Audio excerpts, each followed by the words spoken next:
제발 미리 보시라고 쓰는 허그 안심전세 대출 후기 두 번째. 네 번째, 계약 전. 계약하기로 한 집 등기사항 확인하기. 집의 가압류, 등기, 가등기, 경매 등 다른 권리가 걸려있지 않아야 한다. 그리고 소유주 명의도 확인하기. 가계약금 준비. 방이 마음에 들어 계약할 마음이 들면 방 본날에 가계약금을 미리 내야 한다. 이때 50에서 100만 원 정도 집주인에게 직접 입금한다. 가계약금 입금 시 부동산에 입금하는 것이 아니다. 계좌 명의가 계약하는 집 소유주분과 같은지 확인해야 한다. 다섯 번째, 계약 준비와 계약. 대출에 문제가 없는지 확인한다. 내가 본 매물에 문제가 없는지, 나에게 문제는 없는지 꼭 확인해야 한다. 사전 상담에서 문제 없을 거라는 대답을 받았다면 내 조건에는 문제가 없다고 보면 된다. 대신 내가 계약하는 매물이 대출 요건에 맞는지 확실히 해야 한다. 내가 하려는 대출이 안심전세 대출임을 부동산이 인지하고 있는지 다시 짚어보기. 계약서에 꼭 넣어야 할 문구가 있다. 임대인은 전세금 안심대출 보증에 동의하고 적극 협조한다. 대출 반려 시 계약금은 즉시 반환한다. 문구에 허그 안심전세 대출이라고 대출 종류를 명확히 해야 좋다는 피드백을 은행에서 받았다. 구두로 부탁드리는 것보다 부동산 중개인 분께 문자로 부탁드리는 것이 더 명확한 것 같다. 계약금 지불, 그리고 대출 상담사 소개받기. 공인중개사께 대출 상담사를 소개받고 싶다고 말씀드리자. 나 같은 경우에는 내가 은행에서 직접 상담하는 게 더 마음 편해서 그렇게 하려고 했었다. 하지만 은행 가도 대출 상담을 그렇게 환영해주지 않고 다른 은행에 가보라고 반려하는 경우도 있었다. 대출 상담사를 통해야 해당 부동산이 대출이 되는지 제대로 계산해 주시고 일 처리도 빠르다. 부동산에서 대출 상담사님을 소개해 주신다고 할 때 감사히 받고 아무 말씀 없으시면 소개해 달라고 꼭 말하자. 여섯 번째, 은행 상담 전. 확정일자 받기. 확정일자를 계약한 날 바로 가서 받을 수 있나 궁금했는데 그런 거 상관없이 하루에 다 끝내도 아무 상관없었다. 필요한 서류 미리 준비하기. 개인마다 다를 수 있겠지만 내가 준비했던 서류 및 대출 상담사 분께서 추가적으로 요청했던 서류를 적어본다. 일단 대출 상담까지 받고 나면 아무렴 작은 수고는 힘들게 느껴지지도 않지만 그래도 미리 준비할 수 있는 것은 알아두면 좋을 것이다. 부동산 등기부 등본, 신분증, 주민등록 등본, 확정일자 받은 계약서 원본, 계약금 지급 영수증, 계약하는 집 전입세대 열람. 이때 계약서와 신분증을 꼭 가져가야 해준다.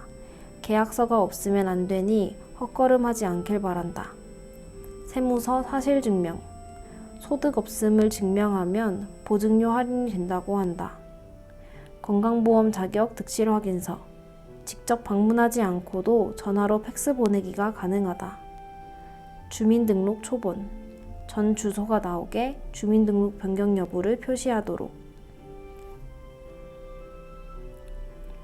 일곱 번째, 은행 상담. 대출 상담사를 소개받기. 대학생의 경우 프리랜서로 간주되어 본격적인 상담을 받기가 매우 힘들다.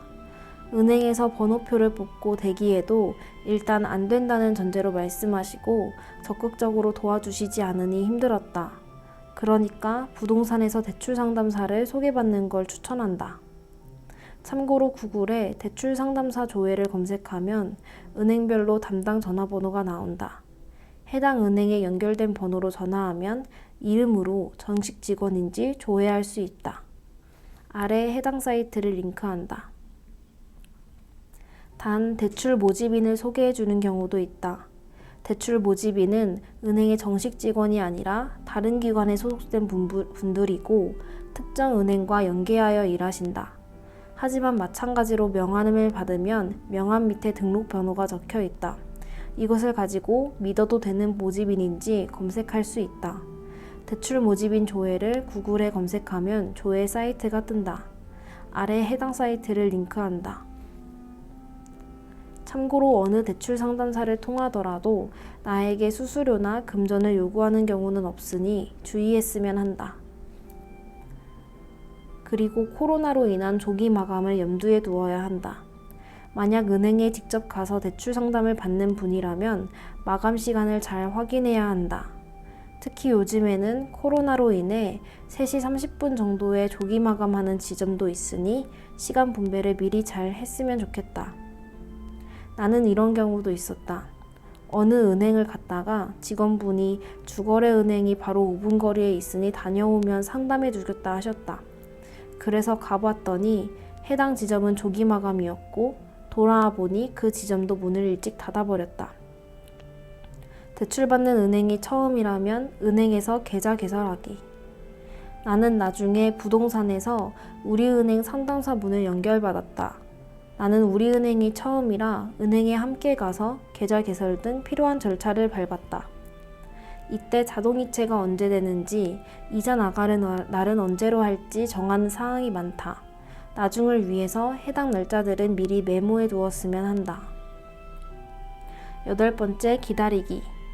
나는 5에서 7단계를 하루에 진행했고 아마 다른 분들도 마찬가지일 것이라 생각한다. 지금까지 했다면 정말 거의 끝난 것이라고 봐도 된다. 심사 완료 문자는 따로 오지 않았다. 다른 후기를 보니까 문자로 대출 승인이 났다는 알림을 받은 경우가 대부분이었다. 나는 시간이 지나도 승인 문자가 오지 않아서 직접 담당 상담사님께 전화를 걸어 여쭤보았다. 여쭤보니 승인은 진작에 났다고 말씀해 주셨다.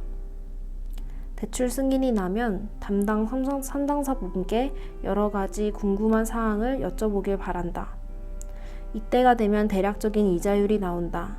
그래서 나는 대략적인 이자율은 어느 정도일지, 나의 우대금리는 얼마인지, 잔금일 전에 보증료와 인지세가 빠져나가는데 통장에 얼마 정도 미리 넣어놔야 하는지 등을 전화로 안내받았다. 9번째, 잔금일, 그리고 이사. 계약서와 신분증을 챙겨야 한다. 이사날이라 정신이 없겠지만 전날에 미리 챙겼으면 좋겠다. 계약서와 신분증이 있어야 필요한 절차를 밟을 수 있다. 이사하기. 이날 실거주 여부를 확인하기 위해 담당 기관에서 미리 전화를 주시고 시간 조율을 한 뒤 확인하러 오셨다.